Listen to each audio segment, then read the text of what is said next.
बात भगवान राम के जन्म से पहले की है, जब भील आदिवासी कबीले के मुखिया अच के घर बेटी पैदा हुई थी। उसका एक नाम श्रमणा और दूसरा नाम सबरी रखा गया। सबरी की माँ इंदुमती उसे खूब प्यार करती थी। बचपन से ही सबरी पशु पक्षियों की भाषा समझकर उनसे बातें करती और जब सबरी की माँ उसे देखती तो कुछ समझ नहीं पाती थी।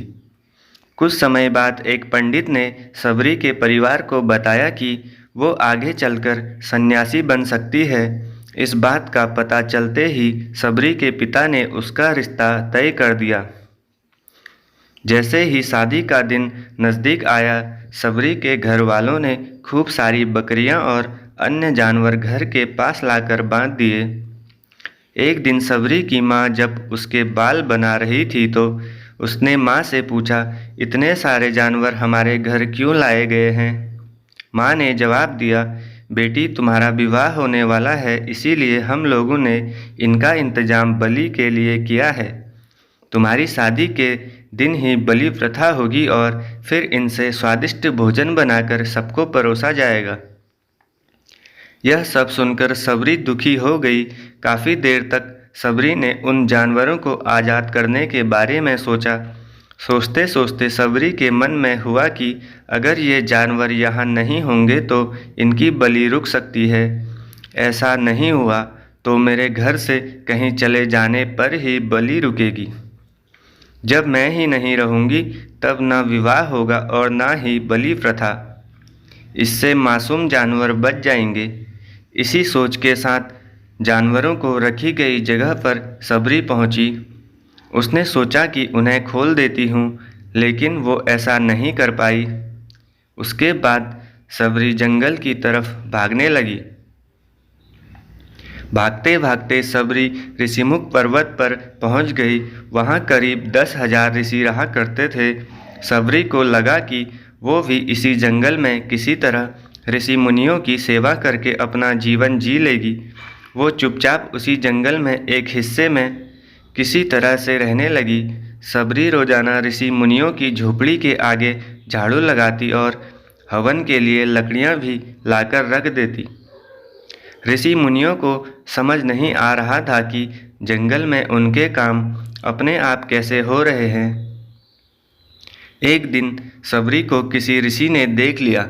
उसे देखते ही उसका परिचय पूछा। जैसे ही सबरी ने बताया कि वो भील आदिवासी परिवार से संबंध रखती है तो उसे ऋषियों ने खूब डांट लगाई। सबरी को इस बात का बिल्कुल भी पता नहीं था कि उसकी जाति छोटी है और उसे ऋषियों द्वारा जाति की वजह से अपमान सहन करना पड़ेगा। इतना सब होने के बाद भी सबरी हर ऋषि मुनि के दरवाजे पहुंचती है और उनके आंगन में झाड़ू लगाकर उनसे गुरु दीक्षा देने के लिए कहती है। हर कोई सबरी को उसकी जाति की वजह से अपने आश्रम से भगा देता था। ऐसा होते होते काफ़ी समय बीत गया। उसके बाद सबरी मतंग ऋषि की कुटिया में पहुंची। वहां पहुंचकर मतंग ऋषि को सबरी ने बताया कि वो उनसे गुरु दीक्षा लेना चाहती है। उन्होंने खुशी खुशी उसे अपने गुरुकुल में रहने दिया और भगवान से जुड़ा ज्ञान देते रहे। सबरी ने भी अपने गुरु मतंग ऋषि की सेवा करने में कोई कसर नहीं छोड़ी। वो गुरुकुल के भी सारे काम करती थी। सबरी से खुश होकर मतंग ऋषि ने उसे बेटी मान लिया था। समय के साथ मतंग ऋषि का शरीर बूढ़ा हो गया। उन्होंने एक दिन सबरी को अपने पास बुलाया और कहा, बेटी मैं अपना देह त्यागना चाह रहा हूँ। बहुत साल हो गए इस शरीर में रहते रहते। सबरी ने दुखी मन से कहा, आपके ही सहारे तो मैं इस जंगल में रह पाई हूँ। आप ही चले जाएंगे तो मैं जीकर क्या करूँगी? आप अपने संग मुझे भी ले जाइए, मैं भी देह त्याग दूंगी। मतंग ऋषि ने जवाब दिया, बेटी तुम्हें चिंता करने की जरूरत नहीं है। राम तुम्हारी चिंता करेंगे और ध्यान भी रखेंगे।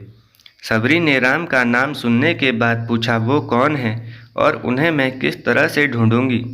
मतंग ऋषि ने बताया, राम कोई और नहीं भगवान है। वो तुम्हें सारे अच्छे कर्मों का फल देंगे।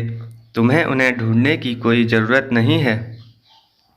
वो एक दिन खुद तुम्हें खोजते हुए इस कुटिया में आएंगे और तुम्हें उनके हाथों ही मोक्ष मिलेगा। तब तक तुम इसी आश्रम में रहो। इतना कहते ही मतंग ऋषि ने अपना शरीर त्याग दिया। सबरी के मन में मतंग ऋषि के जाने के बाद से एक ही बात थी कि भगवान राम स्वयं उनसे मिलने आएंगे। वो रोज भगवान राम से मिलने के लिए बाग से अच्छे अच्छे फूल लाकर पूरा आश्रम सजाती और भगवान के लिए बेर तोड़कर लाती। भगवान के लिए बेर चुनते हुए सबरी उन्हें चख लेती थी ताकि भगवान को सिर्फ मीठे बेर ही दें। रोजाना सबरी इसी तरह भगवान के दर्शन की आस में फूल और बेर इकट्ठा करती रहती थी। इसी तरह इंतजार में कई साल बीत गए।